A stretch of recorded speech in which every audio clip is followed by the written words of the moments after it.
back to Takedown MMA on ibtv.us and Roku. I'm Evan Herzog of the Fight Magazine. This is Albert Rosales of Grinders Fitness. UFC 223 maybe will go down as the most chaotic week in MMA history, definitely in UFC history.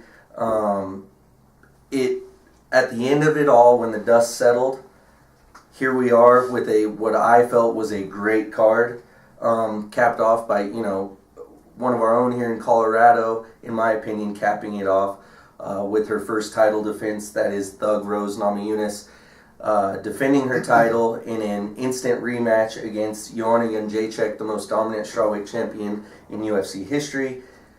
What did you think of Rose's performance? And how did you feel before the cards were read? Were you confident that she got the W?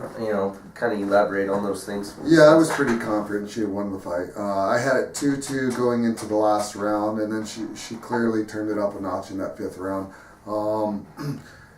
This is pretty much the way I saw the fight going, honestly. Like I predicted that it was going to go to a unanimous decision. I thought it would go the distance. And honestly, I really felt like maybe Joanna had taken Rose lightly the first time they fought. Sure. And then, there was the whole weight cutting issue, and we talked about this a little bit last night as we were watching the fights. The more you cut weight, especially if you have a bad weight cut and you're cutting a lot of weight right before the weigh-in, that pulls all the fluids out of your body, super out of your head. It pulls it all out, so you don't have as much padding. There's not as much fluid in your head for your brain, so it's easier to get knocked out. There's just a ton of issues with just cutting weight the wrong way, and so now we see what Joanna looks like when she had the full. She had a full tank. She was healthy. She had a great weight cut. She made 114. She was one of the first fighters to weigh in, so she was in great shape. There's no excuses this time. You can't call it a fluke. Rose was clearly the better fighter last night. So. And I think that's exactly it. And I will, I'll eat a little bit of crow, because I was kind of saying when I first heard her bringing the weight cut issue up this week, I was like, because obviously being from Denver, I've been a fan of Rose Namajunas for a long time. I was also a fan of Joanna. If you're a fan of MMA or of striking, it's hard not to be a fan of her. Right. Now, where she started to turn me off was in the lead up to the first fight. I thought she has slowly ramped up her arrogance, and rightfully so. She was on a big time win streak, but I started to lose a little bit of respect for her there. And then when this fight week started, I wanted to see kind of Joanna humbled, go in there and just look to destroy like we saw her do when she first won the title in her first few defenses. Less about the show and the buildup of it, and more about like what she's going to do, intimidate with her fists and less with her voice. But when she started bringing up the weight cut, I was like, But then last night we saw that she could take a punch a lot better. So I will eat a little bit of crow there, but like you said, no excuses this time. I thought that I didn't think she handled the loss very well either on camera right at the end. I think she had to have known that fifth and final round was going to be the deciding factor, and Rose dominated that round. Well, I think she was more upset about maybe the first couple of rounds. When you have close rounds like that, it's really subjective, especially, and we've seen this with the judging before, what this judge over here is saying is not exactly what this judge is saying. Sure. So maybe in Joanna's eyes, she stole one of the early rounds or something. I can't tell you what she was thinking. Do you think those first two rounds were close? I didn't think they were that close. There was nothing definitive, but I thought Rose won those rounds. She was putting combinations together a lot in those first two rounds, and making Joanna miss. It looked like it was going to be the same thing, but right. And for the fighters, I feel like when you're in there, maybe you're seeing it a little bit differently. If it is a close round, maybe she thought it was closer in the first couple of rounds than what we were actually seeing on camera. But she fought hard. To me, she still didn't throw her combinations like she normally does. She still didn't throw as much, and maybe that was because she was trying to be a little bit more conscious of her defense and stuff this time around.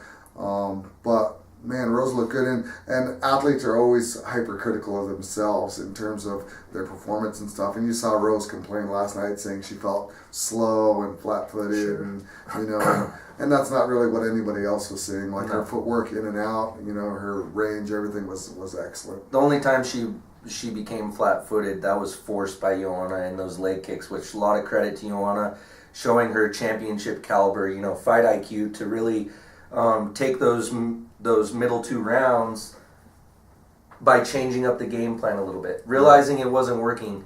Now on the other end of that, I'm not going to lie, I was a little bit disappointed in Joanna because the punch that beat her last night was the same punch that knocked her out in the first fight. The left hook of Rose was there pretty much all night, and she continued to win those big exchanges when they got close. I was a little surprised at that.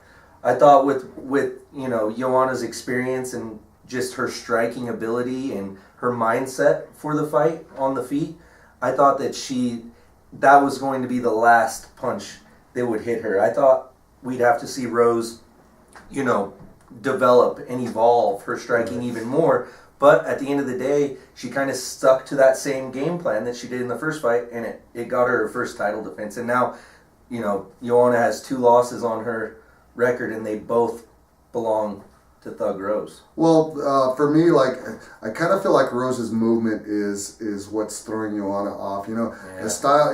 They always say it, styles make matchups, and I feel like Rose's style is bad for Joanna. I feel like maybe she doesn't get quite the same read on her as she's moving around in and out. Maybe she's not picking up that left hook, or honestly, maybe the left hook wasn't bothering her as much as people thought it was going to. And her right eye. The other thing too is if you're not seeing that left hook and Rose keeps going back to it, and you haven't adapted to it, then maybe that speaks of you as a fighter not being able to solve that chess, that puzzle. You know what I'm saying? Right. So if you can't adjust on the fly, then what do? You got to have a plan B. If that left hook is still hitting you, then we need to change it up and go something else. And maybe she just couldn't figure out where she was supposed to go next. All right. Speaking of next, we now know that at least for Rose, she's not going to have to solve that puzzle that is Joanna, former champion. She's got to change her nickname now. She won't have to fight her again. Not anytime soon. Yeah. She shouldn't have to ever again, but we've seen that third fight every once in a while. But she has 2 pretty, that last night wasn't dominant, but it was dominant enough. Whether you agree with the judges or not, some of them had it a little steep. I had it a 1-round difference. They had it 2-round difference. Some of them 3, I think. So a little steep, but at the end of the day, they got it right. We saw someone that has a win over the champ, but has a loss to Joanna perform last night. Karolina Kowalkiewicz. She looked great again. I love her. Yeah, she's so unexpected too. I hate to be a guy that tries to cat call her or something on the street or walk up and say something to her. She's a cute girl, not really ripped or anything. Boy, she is dangerous, and her elbows are brutal. I thought Felice did a nice job last night, and she proved a lot too. I think she should have tried to force the takedown more. But I think that's the next fight. Do you see Rose taking that rematch and trying to get that one back? Because Karolina's number 4 right now, or is it Andrade? Personally, I think Jessica Andrade gets the next shot. I think style-wise, I think Karolina is a better matchup style-wise for Rose. But I think honestly, I think Andrade creates some issues for Rose that they're going to have to figure out. And I believe Gadella even is a different style matchup for Rose too. So there's some really, really interesting fights coming up in that division. And I think honestly, I kind of feel like that division is going to be one of the more exciting divisions coming up in the next couple of years. If you just look at the styles and who's fighting, man, there's going to be some wars coming up. I'm sure there were quite a few fans of Thug Rose last night too, mentioning Claudia Gadelha. we've spoke on it in past episodes about how this fight with Rose winning it, or in other weight classes when someone's defeating someone for the second time and keeping the belt, that opens up that title shot for those people that have lost too. Joanna's going to be cheering for everybody to beat Rose now so she can get a title shot again because that 0-2 moniker. So I think I agree. Yeah. It's going to be real exciting, and now we're going to get to see matchups that maybe we didn't get to see before. We're going to see girls get to fight on a stage that maybe they had lost their chance at because of losses to Joanna. And so congratulations to Rose Namajunas representing Denver proudly last night. And that's going to do it for our first segment. We got plenty more coming up in segments 2 and 3. Lots to talk about here on ibtv.us and Roku. Takedown MMA.